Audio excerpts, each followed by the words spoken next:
You're listening to Francis Oblivion and the Mad Undead by J. Johnson Higgins.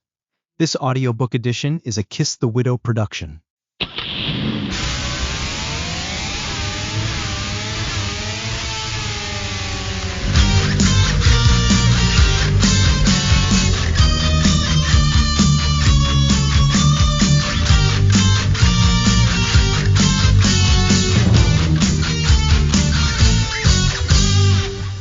Chapter 4. Late last year with a curious Dr. Fitzallen. Therapy Session Reflections of Dr. Greg Fitzallen. Case file and relevant history on the subject. Rebecca Azhar. Sources: a composite of written records, case files, notes, journal, audio, and video. The 25th of August to the 31st of August of last year. I had a rather peculiar visitor recently, and I must admit that I haven't stopped thinking about her since she crossed my path. My mind was everywhere until she showed up. Once she did, I became preoccupied with her concerns for the rest of the day and for several days to follow. This is how it began. It was one of those days where the calendar said that it was still summer. Indeed, it was hot outside, but the busybodies, preparations, and overall activities devouring the campus and even the smell in the air indicated that it was in fact fall already for all intents and purposes. I'd even seen birds fly in a V formation for the first time that morning, and I knew classes began the next week. I'd just finished my later-than-planned lunch when a student, or someone I assumed at the time was a student, walked into my office and shut the door behind her. I looked up and took in the sight of her with a sense of wonder and bewilderment. I wasn't expecting anyone at that time. It was funny how she just walked right into my office like she belonged there, like she was so sure of where she was going and yet was not necessarily in any kind of hurry. Her demeanor was calm, like the kind when one just enters their own home or own office. Imagine an employment interview. Now, imagine the staff person who enters after you've been waiting a moment but first tends to minor and routine tasks. Even occasionally makes small talk with you or offers you a drink before formally identifying themselves as the one who will be conducting the first phase of the all-important interview or taking you to such a person. The beginning of this scenario was much like that in several ways: the anticipation, the uncertainty, and the lack of familiarity. She was like that employer, pleasant and direct, but in my office, I didn't know what to think. Should I be offended? It didn't seem to be her intention. Who was she? What did she want or need? I allowed her to roam for a second or two and simply observed, hoping the answer would instantly reveal itself. It did not.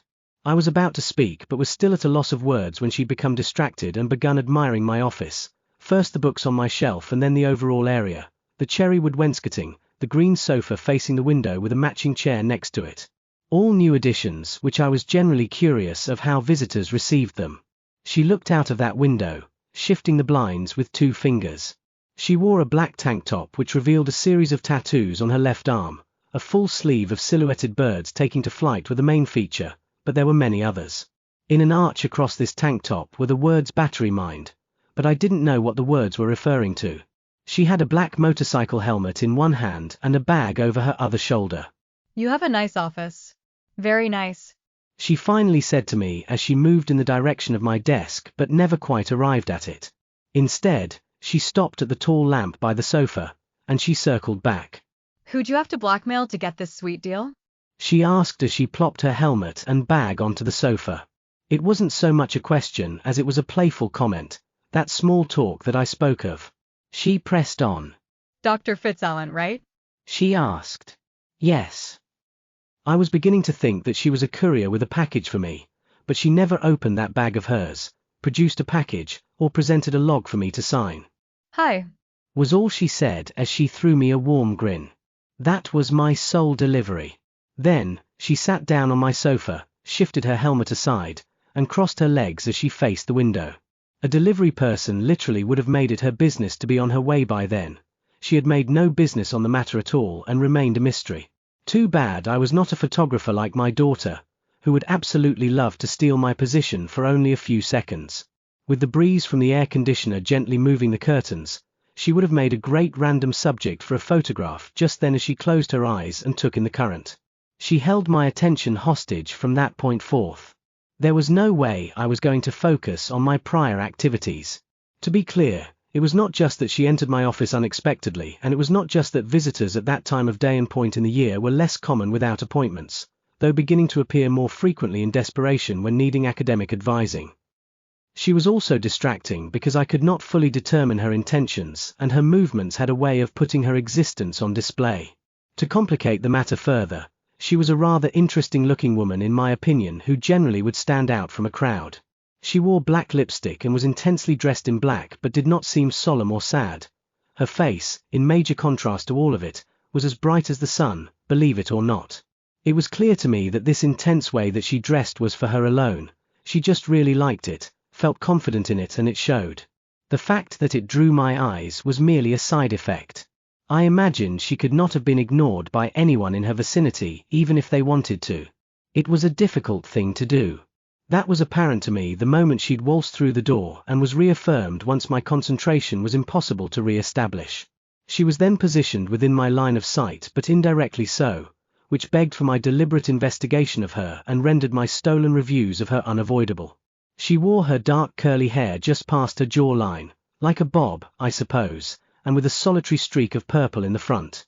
But her face in those moments disappeared behind a potted gladiolus flower plant I'd just picked up that very day and intended to take home as she comfortably sat back and adjusted. From where I sat, all I could see of her was her shifting legs, her black denim pants, her black combat boots, and of course her fingers rapping on her knees, indicating preparedness to act but a kind of forced patience, or impatience, on account of me. The woman's face slowly reappeared as she leaned forward again. We met eyes briefly. It was like she was checking my status and lost patience. She revealed herself further afterward. Her body language implied I should join her, step away from the desk and take the chair near her. Was I coming? Are you really going to try to ignore me? Those were the implicit questions beneath the semiotics. A powerful glance it was. I simply stood. Can I help you with something? I finally asked. Remembering that I had another appointment to prepare for, I tried to stay firm with my obligation. I don't normally do walk-ins, unless of course this is an emergency. It doesn't appear to be. My eyes darted over to the clock, which read 2:11 p.m. My next appointment was not until 3 p.m. with another professor on campus, and I felt I would need a little time to prepare. We can schedule for later if you'd like, I offered, and looked back to the journal article I was reading, or at this point, pretending to read. I'm Rebecca. I'm your 3 o'clock appointment. I spoke with your assistant, Eric. He said you might be here. I'm early though. Upon hearing her name, I looked at my agenda and saw the name Dr. Rebecca T.D., that's Teresa Donatelli, Azhar. Scheduled for 3 p.m. I felt so bad after that. I'd made the error of assuming she was an unscheduled student and a walk-in. But my God, she was early. I somehow expected a completely different person to match the occupation of librarian, too. I believe I'd seen her on campus before, but I had no idea she was an educator. She seemed very young, maybe in her 20s, but I checked the file and knew that she was 34 years old. I'd already succumbed to a major heuristic judgment, and was I to be her therapist? It was a bad start I needed to promise to make up for, and I would. But I must admit, the fact that I did not have her accurately pegged in any way was intriguing. Quite early, I see, I chuckled. Why is that? Sorry. I wasn't at all trying to intrude on you or somehow get an earlier meeting with you. I can come back in a little bit. She offered in a not so convincing tone. But then, with a sofa like this and all these wonderful knickknacks you have on display here, it makes leaving very challenging for people like me. I could spend all day here. That's a hell of a book collection you have over there. You have some classics mixed in with your references. You really should consider donating to me. She turned to me, clasping her hands together. Is it all right if I stay here in the meantime? Maybe start reading one of your books until 3 p.m.? I'm so jealous of you. I share my office with 2 other people, and we have no windows, by the way. None. Life is very different and a little sad over in the Elms building, and I'm sure you know that. It's like central booking, overcrowded and dark. Not that I would know anything about that place, but trust me, it's depressing and no one wants to be there. And it's a little hot outside. Dark colors attract heat, you know. She indicated herself. It's my fault, yes, but what can I say? I'm on the other side of campus, too. I believe the master plan for this campus must have gone missing when they decided to add your building. It's out of the way entirely. There's the length of a football field between here and there. Maybe they were thinking about adding a football field, but then we don't even have a football team. Very strange, don't you think? Not a whole lot of shade between here and there either, like they're still thinking about one. But if they built one, I'm sure it would be well outside of the academic zones, wouldn't you think? Let's face it. The only reason this is an academic zone is because of this building.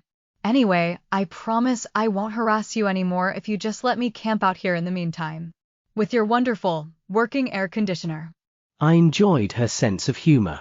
I had been to the Elms building, one of the oldest and neglected on campus, and while there were nuggets of truth about the disparity between it and the Harper building, I assure you the gap isn't as cavernous as she made it out to be, both figuratively and literally. She was being funny but managing to keep an almost serious face. She brought a grin to my face. However, when she spoke, I also got the feeling that something important was on her mind beneath it all and that she was dancing around it, a good sport. And unsure if she wanted to voice it with me without a formal invitation to discuss it. Her light and almost non-stop speaking were her nervous tics. The small talk was stalling while simultaneously assessing me. Whatever was on her mind, it had gotten her to my office and very early, even if she pretended not to care. I'd seen a variation on this type of behavior in victims of stalking who did not want to voice the issue with immediate family or friends, perhaps out of embarrassment or feeling responsible, but at the same time felt that some company, any alternative company, such as I, was better than being left on their own, following an event, or the potential for one. I'll be over in a moment. We can start early, I said to her. She'd won my early audience. I was both curious and concerned by that point, so my office was hers, as long as she wanted it. Would you like anything to drink? Only if it's a hard drink. Remember where I came from. I need to medicate. She joked, shaking her head. Instead, she showed me her refillable water bottle. I'm okay, but thank you for offering. And no, it's not gin. After I grabbed my materials, my notepad, a file folder, a recorder, and a pen, I poured a glass of water for myself and approached, taking the chair in that guest area. I typically record videos of my sessions, as well, to which Rebecca initially agreed to. Visual cues and mannerism can say a lot about a person and their state of mind. So, what can I do for you? This question caused her to reflect for a moment, but she responded quickly. Well, I don't know. I came here because I need someone to talk to about a few things, and I realize that no one I know personally is that person for me right now. I don't really want to talk to anyone I know. They might see me differently afterward. Is that strange? Not necessarily.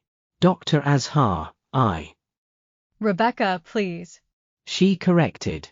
I mean, yes, but you don't have to say it that way. Let's not do it that way. Rebecca, I revised. Listening is what I do best. Tell me about yourself. Tell me what's on your mind and I will listen. If I can help, I'll do everything in my power. You have my word. Rebecca nodded and began telling me some basics about herself, guided by my questions. My name is Rebecca. I teach here at the university. I'm a cisgender, heterosexual woman. I grew up here in Siena, but I've traveled all over the mainland, just to visit those other places, of course. She started. I at first thought that some of the details she provided were unnecessary, but in retrospect, all were at minimum social signals of value with respect to her world views. For example, from this opening statement alone, I knew immediately that she considered this city her home, she was proud of it, and that she did not want to change that she was sure about her gender and sexual identity, but that she believed such realities should not always be assumed. Therefore, she was indeed as trusted an ally to those with a different or more fluid identity as one could be. That academia was important to her, but not to the point that it represented the entirety of her life. The simple fact that she corrected me on her name and title pointed to a desire to be viewed as a friend, shedding that professional world, at least for now. I took down several short notes that confirmed these points when the opportunities were presented. Rebecca then started telling me about her current days, how she conducted them, what she liked and what she disliked. She told me about this time of year for her. Autumn was her favorite season, actually, because of the range of emotions it evokes for her, and that season was indeed on its way. She described it as a simultaneous high and low. It was to her when life grabbed hold of her and the world became an ecstatic whirlwind of activity racing toward a new year.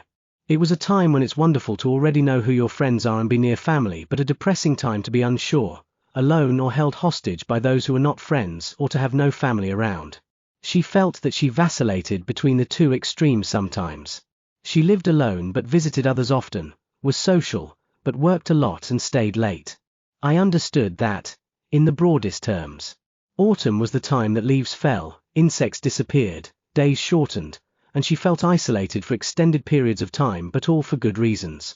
While the leaf change was pretty, it also saddened her to be reminded of mortality and isolation.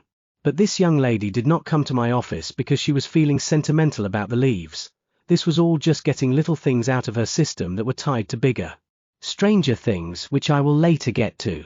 She was just warming up and just opening up. I was still new to her after all.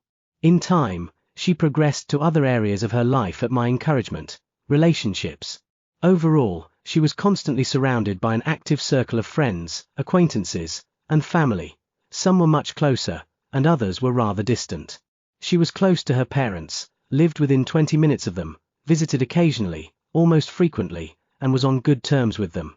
This was healthy, and a regular line of communication was present. Far better than most patients I've assisted these days, and I commended her for the maintenance she insisted on. On the other hand, she was not necessarily close to many of the people she called her friends, except for a select few for one reason or another. Rebecca's academic acquaintances were largely professional ones, and that was as far as the relationships extended. She did not socialize with this group outside of her work as much as she'd prefer, because her individual interests outside of obligations were typically at odds with the others' expectations, and she did not want to challenge or marginalize the things that brought her real joy in the interest of socializing more with people in her field of work. Yes, she went to the work functions and happy hours, but she had each foot in two worlds, and perhaps more, and no one truly understood her other world no matter how much she brought it up.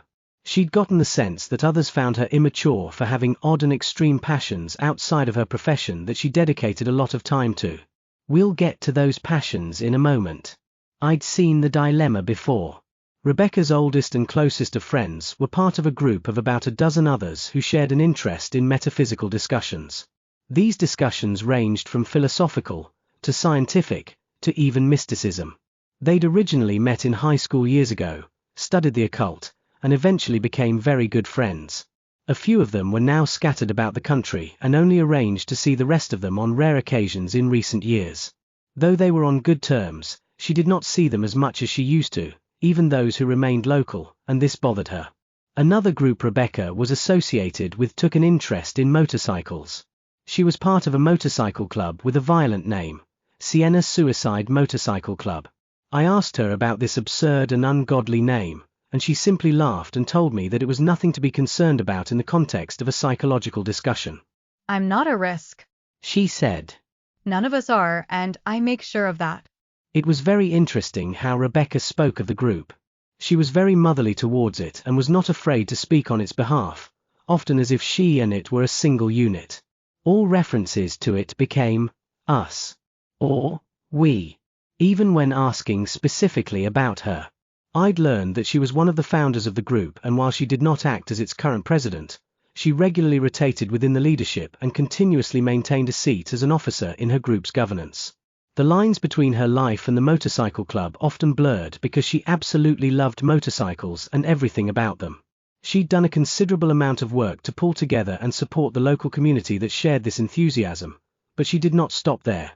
She was known throughout the community in general for her active role in championing other community-based causes, too. For example, her pet causes were ongoing volunteer work to help the needy, hungry, and disadvantaged, and yet these activities became associated with the actions of the group. These pet charitable activities gained major traction in the later part of the year, autumn not surprisingly. Rebecca was also a faculty advisor and active member of two student organizations for related causes. One assisted the local needy and the other was a chapter non-profit advocating for international human rights. There was considerable overlap in her interests. In fact, I learned from her that the motorcycle club's name Suicide came from the expression riding suicide or train hopping, a particularly dangerous activity carried out by roaming, and typically homeless, travelers, not an obvious reference but one I now know. Rebecca eventually revealed more details about the group after some questions. She informed me that the group specialized in performing dangerous motorcycle stunts and that many members were also professional racers, and even stunt performers competitively as well as talent employed in the film industry. Rebecca herself had even been a stunt double for Beatrice Kim Morley, an award-winning actress, in her film Wrecking Ball Incorporated, which featured a heavy concentration of motorcycle stunts and high-speed chases. Most don't know that it is her wearing the helmet in that film, and she likes it that way. Rebecca had a sincere bond to the group, but this group's activities were more recreational and network-oriented to her than serving the role of providing closely confided friends. Many would come and go. Rebecca was part of a stunt team comprising a fluctuating 4 or 5 members, a coterie known as the November Crew, but the Greater Motorcycle Club, which might be best understood as an association of such smaller groups and enthusiasts, was the pool from which her casual social activities emerged, and active relationships currently orbited regardless of how she saw them. It was where she'd selected her concert and bar buddies as well as her current romantic partner, a man named Icarus. This was the group she had cookouts with, all the vegetarian selections included for her benefit, as she was a strict vegetarian, I learned. Since the club was largely an association of stunt teams and racers, many of Rebecca's friends from this club were newly made, and not yet vetted in her mind as keepers or flakes. Many were simply all around her almost non-stop, and she did not really know them even though they all knew her, took pictures with her, followed her and, based on my own review of the group on my own time, were maybe even a little obsessed with her like a celebrity, though she didn't seem to think so. As with most clubs of this kind, many adopted aliases and hers was Stars. Naturally, I'd asked how she came to receive that name and her thoughts on that. I'll put it this way. If you start trashing bikes like I have, you'll have seen plenty of stars too. She kidded. No, that's not how I got the name, but it's a story for another day. It's nothing bad though. I swear. Needless to say, I did not get the complete story, and I was sure this was not the source of the name, but the name Stars was given to her rather than something she'd chosen. That much I learned. Much like the names, she explained that she felt as if people were always in character around each other, that they didn't shed it, and it was difficult to truly get close to anyone. In this motorcycle club, Rebecca experienced a roller coaster of emotions and interactions. Some looked up to her and viewed her as an impetus for social activity and saw her as a positive mentor for the youngest and/or newest. That is, she not only trained new stunt enthusiasts of all ages but also made sure the youngest entered careers, stayed out of trouble, finished school or went to college if it suited them. She tutored those who were having trouble. Their parents loved her for at least that, much like some would look at a good coach. They believed she was teaching them to be good, well-rounded people, whatever they decided to do with their lives. They just weren't a fan of the fact that she smoked. Social gatherings of the group often did not happen successfully unless Rebecca endorsed them as well, invited her friends, followers, and mentees, and took part in planning them, and, from there, everyone else followed in an almost tribal way without further review of dates, times, places, or even reasons for holding them. She could say that the next event would take place on the surface of the sun to benefit murder, and you could be sure that the whole club as well as interested spectators from the community would attend and burn themselves to crisps. She was not sure why it worked that way, but as I probably conveyed by now, she has an all-around magnetic personality where people just want to be around her, and it doesn't surprise me in the slightest to hear it. She is something of a lodestar to her peers. I'm sure we've all known at least someone with that special vibrant personality, the person who must be on a guest list for things to work and must not leave too early. Rebecca was one of those special people, and as busy as she was, she still seemed to make it to her commitments. Well, most of the time.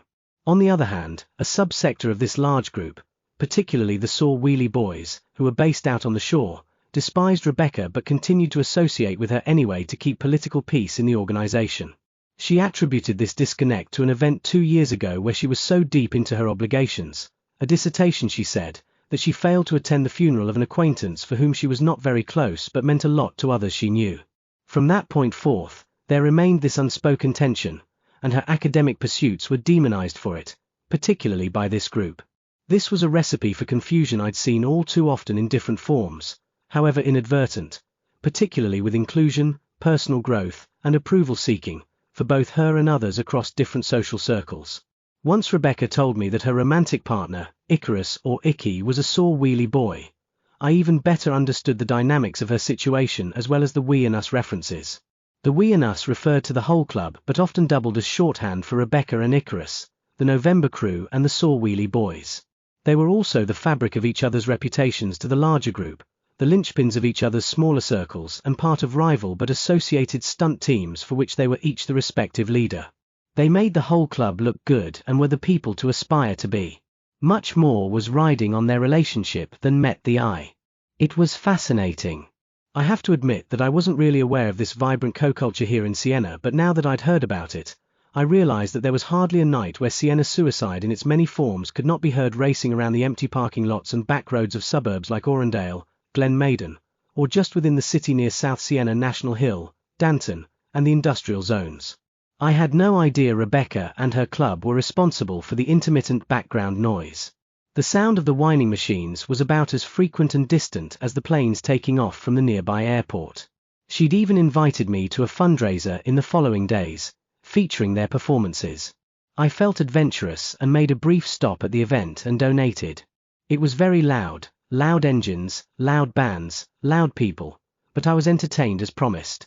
I'd seen many bikers and eventually saw her team. They raced in like jet fighters in formation, Rebecca leading. She was the one wearing purple and black that day. I did not actually interact with Rebecca there. I largely stayed out of her way as her fans swooned and flirted non-stop and I observed everything from a distance. Later, she was annoyed at me for not making myself known and made sure I knew she was disappointed by my not coming up to her. In the end, she was pleased that I did briefly show up, though. At different points in our conversation, other issues arose subtly, so I will discuss them here. I noticed that Rebecca exhibited some body image insecurities worth mentioning. She seemed strong, cheery, and had an outwardly vibrant and independent nature in most regards. However, she expressed in some instances that she was not good-looking enough and even expressed that she believed she was overweight. She was not overweight, and the claim was completely unfounded. I softly reassured her of this, to which she replied, "You're very nice, Greg." as if she did not believe what I was saying. I was shocked by this. Rebecca was an average-sized woman for her height and appeared well-toned at that, so the reaction threw me. An athletic build like hers was a positive thing and ought to be regarded as a physique that is capable of much, a feat confirmed by her acrobatic extracurricular activities that very few could replicate with years of practice. As far as not good-looking enough, I could only wonder, not good-looking enough for whom? Was this just Rebecca or someone else talking? Did she really believe those statements? What kind of metric was guiding these thoughts? Was she comparing herself to someone? I wondered what could have brought on these illusions for her. I'd screened for the major parallel disorders such as anorexia nervosa, bulimia nervosa, or particularly anorexia athletica, given her lifestyle, but thankfully, the preoccupations and excessive behaviors at any dangerous scale just were not present. She showed only the general symptoms of depression but not much beyond that. She openly discussed all of these things, which was great, but her inconsistent phraseology, changes in mannerisms and habits lead me to believe her statements on her own image were purely borrowed and the result of some fairly recent and traumatic verbal abuse from another not yet discussed or at least not tied to a name for me. Therefore, I feared something external was assaulting her otherwise healthy mind and body. Rebecca's off-key statements on her self-image were really the extent of my findings in this area, and she did not appear to act on them in any other way or take any physically self-destructive measures habitually. It was typically a brief joke to degrade herself that was often out of place and not amusing. Have I heard hundreds of people make quick but ridiculous comments about their weight and size?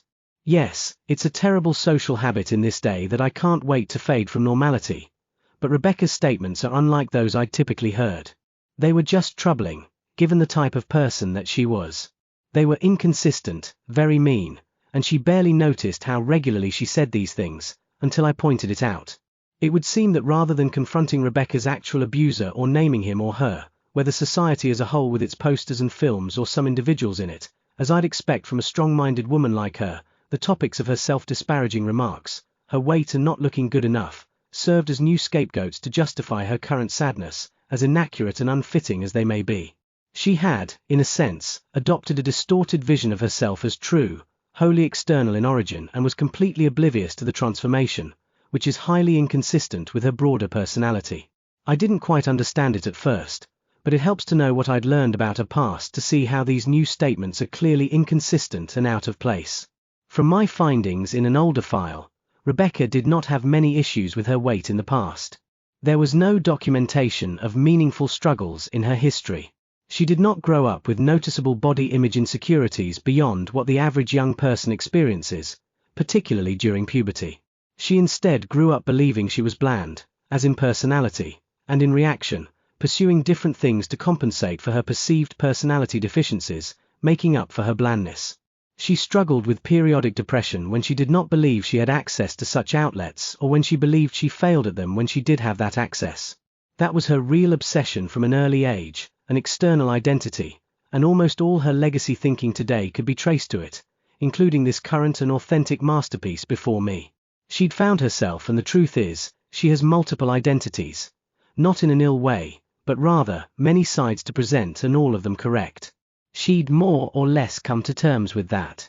With respect to Rebecca's body image insecurities and the self-disparaging remarks, she agreed to work on them, once I pointed them out.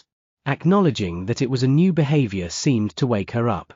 These findings highlight my observation that there was a recent turn in her perception made known by her negative affirmations. Where could the sudden change in perception have come from? My best guess is that she received a pure insult recently from someone she would otherwise consider close. Its source, unknown. That in turn became a trigger for her to become hypersensitive about her physical appearance when she hadn't been previously.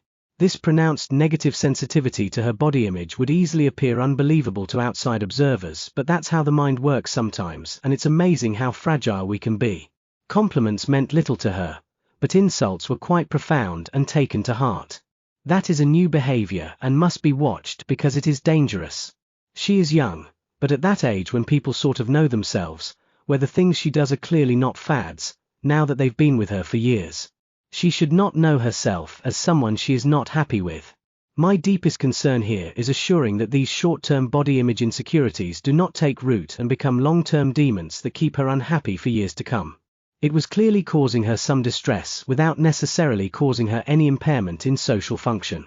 It will take me some time to unearth the true origins of this abuse and help her confront it, but I will keep a better eye on it from here on. I can only hope that the abuses are not of the violent kind, otherwise the legal dimension of this discussion comes into play. Nevertheless, I'd gotten a sense that Rebecca was not really interested in discussing her relationships or her dissatisfaction with her body. Not today anyway, though she entertained my baseline questions quite thoroughly. That was okay. Rarely do my patients open up about them honestly in the first sessions anyway, and certainly not to the degree that she already had. Something else compelled her to visit my office and arrive extra early. She was simply running her mouth and establishing rapport up until now, if you can believe that. Truly amazing. Before I move on to the main reason she stopped by, I will say that in sum, that she felt very alone. Her relationships were not perfect, and I noted clear signs of that, the most obvious and broad being that she felt she would rather come to me, a total stranger, rather than those who she should have been closest to and able to talk to about her issues. She did not speak to her parents, boyfriend, or aforementioned select few closer friends about these issues, and certainly not about those unsettling things I am about to cover. For whatever reason, they were not emotionally available to her, and I had a feeling that this was a common issue for her. As popular as one might assume that she was for her active lifestyle, at that moment, I was the only person willing to listen to her and be a friend, but it was my job. There is something saddening about this. The video recording of the conversation was stopped at this time, at Rebecca's request. Following this, Rebecca asked, Do you smoke, Greg? I reluctantly indicated that I did, occasionally. I wasn't sure why she wanted to know, but she cleared that up rather quickly when she offered a cigarette to me. Do you care to join me? Rebecca asked, to which I nodded. We stepped outside to enjoy the fresh air and cigarettes in the designated area, but in contrast to our session, we did not say much to each other during this period. We just enjoyed the company. I was on the other hand somewhat amazed by Rebecca's popularity among students in just that small window of time. Repeatedly, students who passed waved to her, said, "Hi, Dr. Azhar." She waved back, flashed them peace signs, hearts with her fingers, and blew them quick kisses. It was like she knew everybody. Therapy Session Reflections of Dr. Greg Fitzallen. The focus of this case, Francis Oblivion. Sources: a composite of written records, notes, journal, media, and audio only, no video. The 25th of August to the 31st of August of last year, continued. The following conversation was what truly set Rebecca apart from all my other patients and what persuaded me to clear my calendar for the rest of the evening to continue our conversation. She'd earlier asked me to stop recording the video for a break, yes, but also in large part because she did not intend for me to turn it back on. It made her uncomfortable when discussing this next topic. I did not turn it back on. When I asked, she reluctantly confirmed that it was okay to continue recording only the audio and that written notes were acceptable too. Here is what she said. I came here to talk to you about something I haven't told anyone else about yet or even hinted at. Rebecca started. What is your concern? I think I'm being haunted. There was a pause, but she went on to explain herself and her visit. I know how that sounds on the surface, and I know that may not be your area of expertise, but I think you might have a unique perspective that could help me. Haunted by what? I'm not exactly sure what it is. I have some suspicions, but it's not clear, and I don't want to mislead you, knowing so little for certain. Whatever it is though, it's here, and I'm certain that it's here for me. Let me explain. I'd realized then that Rebecca was taking me from a world of things I knew and was familiar with to a world of things I did not know. Interestingly, it was around this point in the conversation that the sun retreated behind some afternoon storm clouds, and we heard a rumble of distant thunder. The pouring rain followed shortly after. She proceeded to explain how the world around her changed before her eyes and became something out of a nightmare. I'm sure you're familiar with the Vanes War. Rebecca started. I was indeed familiar. It was the single greatest conflict in modern history about a century ago with nearly 40 million total casualties, half of which were deaths. It involved most developed nations and earned its sanguine name from the tracks of trenches carved throughout the old continent as viewed from the sky. She continued. My great-grandfather, Diego, was a veteran of the Vanes War almost 100 years ago. His experience wasn't like everyone's though. He described in his journal that he was seeing odd things, demons or spirits. He wasn't exactly sure what they were. He claimed that there was an entire army of these spirits and that they were out to destroy him and everyone he knew. He said that there was a special one that commanded them and that it had single-handedly started the Vanes War so that humans would fight and destroy one another. Diego never intended to serve in the military, but was drafted and had to, once the war became more intense. Over time, the war began to draw him in more and more, and the demon tormented him once he was closer to the epicenter. That's what he wrote. My grandparents said that he was mentally ill, but I'd received his old journal and finally read it for myself once I was older. I was skeptical at first too, but later I found some more materials and started seeing things that shine some light on what he saw, and I'd like your opinion. You are seeing these demons yourself? Is that why you've come to me? Not exactly, or at least not like he has, but I have been having disturbing dreams about this. I can't stop thinking about it. I haven't been sleeping like I should. It all started when I noticed this. Rebecca went into her bag and produced a book that looked like a photo album. Inside of it was a collection of pages in protective coverings. She turned the album around to me and asked me to examine a letter. This is Diego's conscription letter from the war. Have a look. I don't understand. What am I looking for here? Examine the name down here. I did this. The name at the bottom said General F. Mannion and had a signature. What is the significance of this name? Diego claimed in his journal that the name of the demon following him was Francis, a figure from old folklore in Caland on the old continent. Rebecca explained to me that this demon had a full name and special title which I'd written down and later investigated. The name was Sir Francis Mannion, F. Mannion, of the Independent Chaotic Order of Oblivion. The locals to Caland simply referred to him as Francis Oblivion to distinguish him from other supposed high-ranking affiliates of this order, for example, Charles Oblivion, Julius Oblivion, and Akbar Oblivion III. Interestingly, I found some references on these topics, but it was all rather peculiar, hard to find and a little outside of traditional history. The Order of Oblivion is supposed to be at least 2,000 years old, likely much older but lacking definitive records from an earlier period. As the full name suggests, The order does not hold allegiance to any religious authority. It has been in fact a challenge to traditional or ruling power structures. As far as origin, the only record I'd come across that explained more about this group was an incomplete reference on the 12 families of Oblivion, who are said to be a blood-drinking cult. The Order of Oblivion is said to be the knights connected to these mysterious families. Once connecting the folklore with the patchy historical record and the more modern statements on the group, from Rebecca and from other sources, I learned about their supposed behaviors and methods over the years. They have been called upon in times of desperation to gain strategic advantages or to secure victories. Most often they've surfaced as mercenaries hired for elite missions and eventually inserted themselves into leadership roles during wars and other conflicts. In times of relative peace, the members of the order hide among society or seemingly vanish.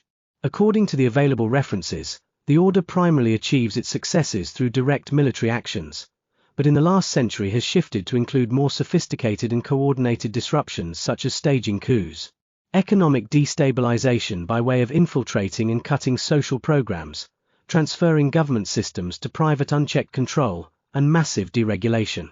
The references warn those who might reach out to the order as well though, stating that the order had an ulterior and ghastly motive even beyond this surface chaos that often drew capitalist investors. The order would manipulate both the invading and the incumbent parties of a given conflict to maximize their own personal gains. What types of gains? It was not primarily fortune that the order sought, though they certainly accepted it, but satisfying the order's roots in blood drinking and the direct consumption of human flesh, demonic activity. All these sources seem to agree that while the opposing forces are distracted and fighting one another, the order pretends to assist each side while secretly abducting, drinking, and eating them, disguising the deaths and disappearances as casualties of war, disease, and unrest. Rebecca's great-grandfather claimed to have seen Francis acting in this capacity in a modern war, and now Rebecca claims to be experiencing him today in some form, beyond a battlefield at that. Rebecca claims we are perhaps at the cusp of the order returning to full activity. I'll start by saying that this all sounded a little funny to me. I wasn't familiar with this folklore she spoke of at first or the theories around it. This was the obscure stuff, but there was so much of it. In the beginning, I was prepared to write it off, but the more I listened to her go on about it, the more intrigued I became.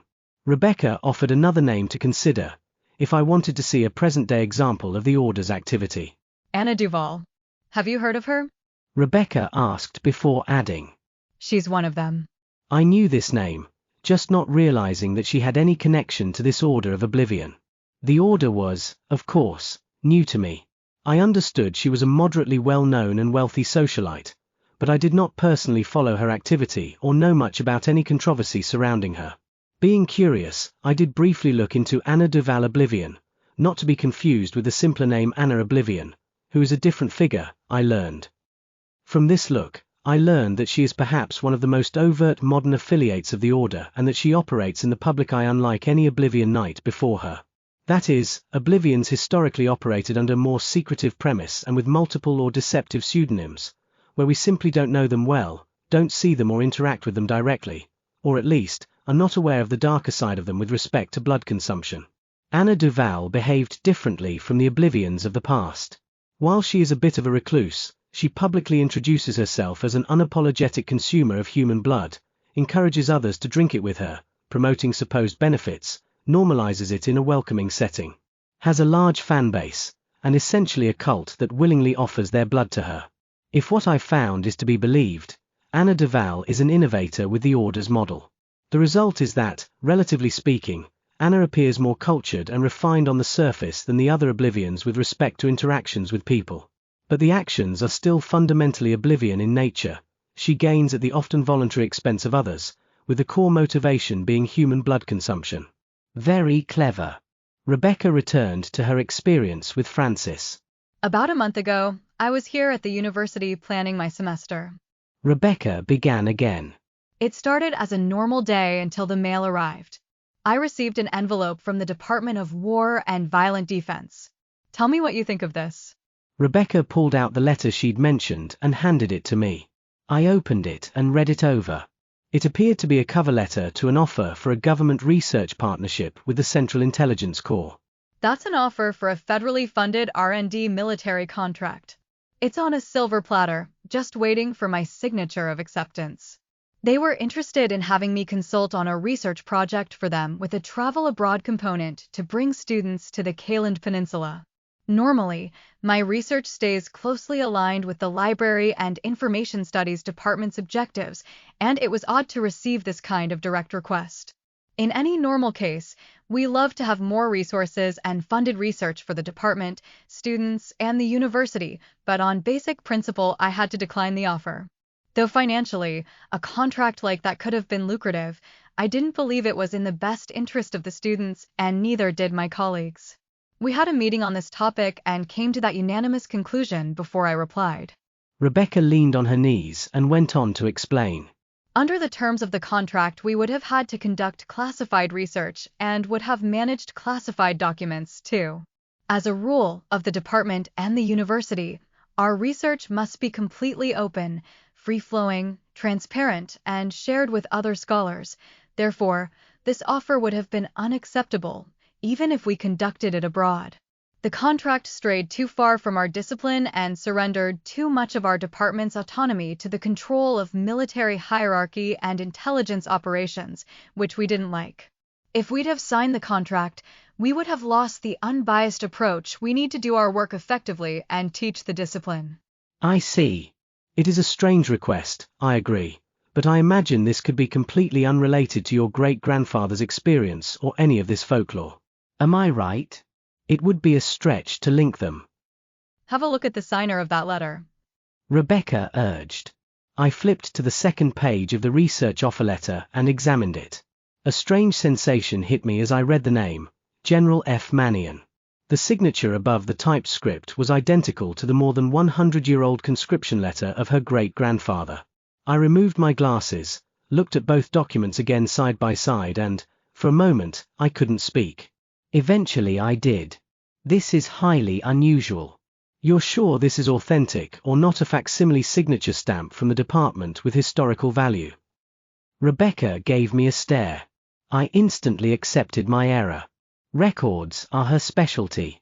She'd never make such a novice error before sharing the finding, not to mention the fact that the documents were in her family's possession. My apologies, I followed up. I didn't mean to be offensive. I've just never seen something so bizarre. This is fascinating. Do you recall how the Vanes War began? Rebecca continued. I do. It of course began with Thailand's invasion of Ireland. Our nation only became involved because it had trade interests with Ireland. Thailand and Ireland are situated on the Greater Kayland Peninsula, a land that some consider holy but even secularists feud over. Because of its complicated history and conflict, it is equally viewed as a mouth to hell. It was unclear why the invasion occurred considering that Ireland and Thailand were long-time allies up until the conflict started. You may be interested to see this. Rebecca showed me an article from the day's news. There was an article with the following headline. Ireland crisis with Thailand? Ireland accuses Thailand of a weapons build-up and attempt to reclaim separatist region. This is very unusual, I repeated and looked over the article. I'm just trying to make sense of these things and the dreams I've been having. She added. You spoke of me having a unique perspective. How can I assist you? Has anything specific happened since the letter? Rebecca hesitated for a moment but eventually opted to share something that she had deep reservations about. Actually, yeah. Rebecca started, as she went through a small drawing pad she'd kept handy. I don't take situations like this lightly, and as soon as I felt that something was pursuing me, I wanted to get ahead of it. What did you do? I meditated on my situation. And, well, let me explain. Rebecca explained that she knew of a trick regarding psychic torment. I entertained the idea and simply let her speak. She explained that she could often feel when an outside force is attempting to invade her and that she was aware of some special process of quickly capturing and channeling those forces.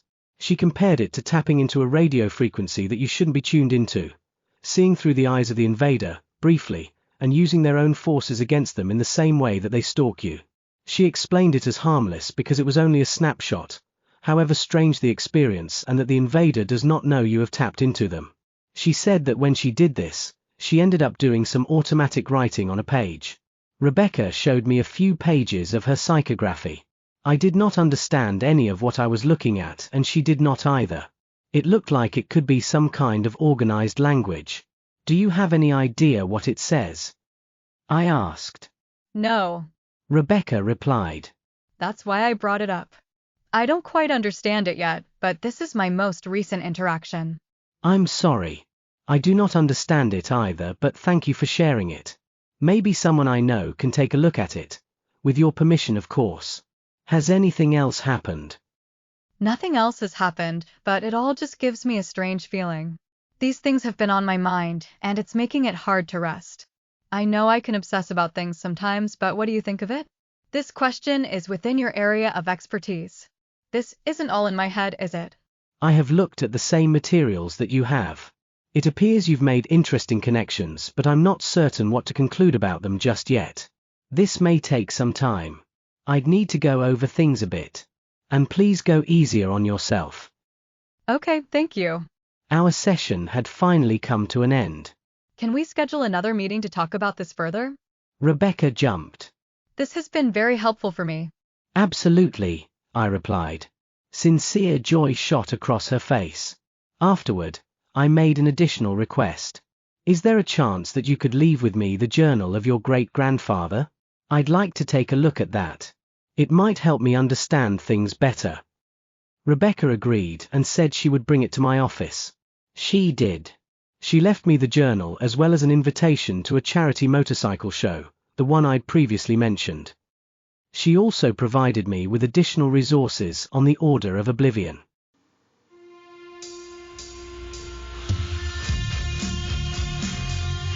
This story is 100% original and written by a human, yours truly, the author. AI was not used to write, prompt, organize, or otherwise generate this story. This audiobook edition was, however, created using licensed text-to-voice software with a lifelike casting and intonation manually adjusted and refined line by line by me, and art in and of itself. The theme music was written and produced by Kiss the Widow. If you like what you've found so far, please like and follow, subscribe, and share. Also, please be sure to check out my socials.